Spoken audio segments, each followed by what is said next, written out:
So you want to become a writer or an author, and let's say you even have admirations to become the next J.R.R. Rowling. How do you do that? How do you become that? I'm sure you have found a lot of tutorials on that. You got to write out down your ideas first, and then you got to convert them. You got to write every day one page, and you always should have a ending and the beginning of the story. Ending is very important because once you have the ending of your story, the stuff in the middle is just the ingredients you can find anywhere, anyhow. You can take even suggestions of people, but your story must have an ending and must have a good ending, obviously, for it to be a story. But I'm sure you didn't come here for that. You can find this information all over the Google, all over eHow videos and iVillage videos of how exactly you write a story. Okay, and I've made a video on this. You can check it out on my channel. But I'm going to tell you how exactly you become the next big author, how you become the next big writer. Because you know what? I'm actually doing this as a profession now. I'm actually doing this as a full-time job. My job, the things that pay my bills, that pay the rent, is through my books. Okay, and this is why I'm able to make this video, because I've experimented, I've dealt with all the ins and outs of astrology that's, I'm sorry, not astrology, but novel writing and storytelling. Okay? So how do you become a writer? First of all, obviously you have the passion to become the writer, to become an author, because that's why you searched for me and I came up on YouTube or on Google. And this is probably for everybody besides my subscribers, because they have already know what I'm talking about. But you having the passion to write and to become an author is just the first part of the step. And obviously the second part is to knowing the format of writing and how you write a novel, how do you go about writing a novel. But I'm going to talk about something different. I'm going to talk about how exactly you can achieve this, whether you write a bad story or a good story. Okay, people criticize Stephanie Meyers on their story. Stephen King says she's the worst writer ever, but look, she's worth over $100 million now. And this all comes down to your planets. You can have a passion of astrology, but passion of writing a novel and a book. But if your planets in your horoscope are not supporting you at this time, you will not be able to achieve that. And this is why they use this term. Out of every million writers, there's only one J.R.R. Rowling. For every 1 billion entrepreneurs, there's only one Bill Gates. Out of all the hundreds and thousands of chefs, there's only one Bobby Flay. Okay?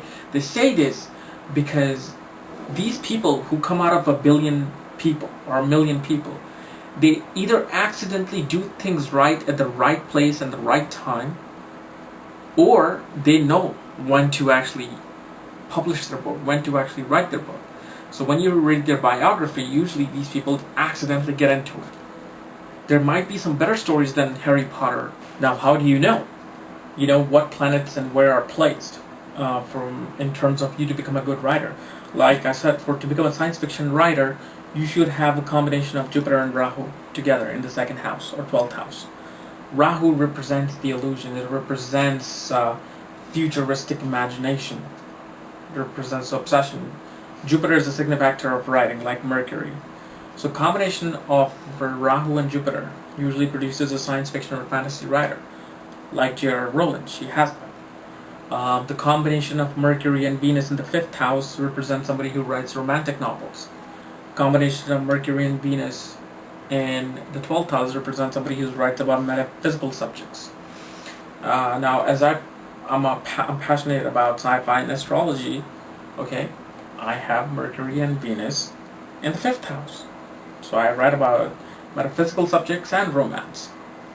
But you must have the planets North Node, Rahu, Jupiter, Mercury, and Venus are very strong significators, and Moon are the strong significators of somebody who's a successful author. Because if your Moon is in Gemini, okay, if it's in Gemini, Sagittarius, Virgo, or Pisces, if it's in any one of these signs, you will make a very, very good writer. Because Moon, when it's in the sign of Mercury and Jupiter, gives it those qualities. If your rising sign is Virgo, Gemini, Sagittarius or Pisces, that also becomes a good writer. J.R.R. Rowling has a Virgo rising. Her planets Moon, Venus, and Mercury are in the 12th house of fantasy, of imagination, of you know, mysterious, ghostly stuff, and that's where she came up with this um, idea of Harry Potter. So you see how it's very important for you to know. So let's say if in your life you're running through a planet period of sun, okay, and the sun period in your life, which is 7 years according to Vedic astrology, let's say it's going to last for the next 2 years, yet you are really wanting to release your novel now. Now, if sun is not placed in the third, fifth, or second house, or is not in a situation where it's making you or giving you gains through writing, you can have $1 million and you can spend that in marketing and do everything you want, and it won't sell as much as it should be. Now, if you waited for, let's say, your Mercury period or your Jupiter or your Rahu period, and they're placed in a position where it's supposed to give you gains, okay, and it doesn't matter. Even a Saturn can do this. If Saturn is placed in the third house or fifth house or 12th house, and you're running through that period, you know, again, it all comes down to looking at your chart. But the combination of becoming a writer as a profession, writing as a profession, the 4 planets, Jupiter, Rahu, Mercury, Venus, and obviously the Moon, the 5 planets, the 5 planets that you need, they have to be in the right place for you to become one. How do you do that? You have to look at your Vedic astrological chart. For that, obviously I don't do charts. I don't look at charts anymore. I've already said that there's a dogma behind looking at people's charts, okay? But I show you how to look at your chart maybe once a year, okay? That's through my book that I've written, Astrology at the Speed of Light, which is down below the link.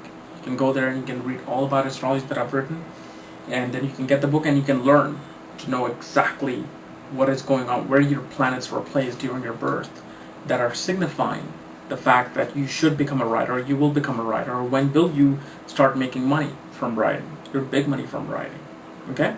So I hope this wasn't those technical videos. It's more of a, you know, a directional video of where and when to do these things. Okay, so check out the link, subscribe below. Thank you.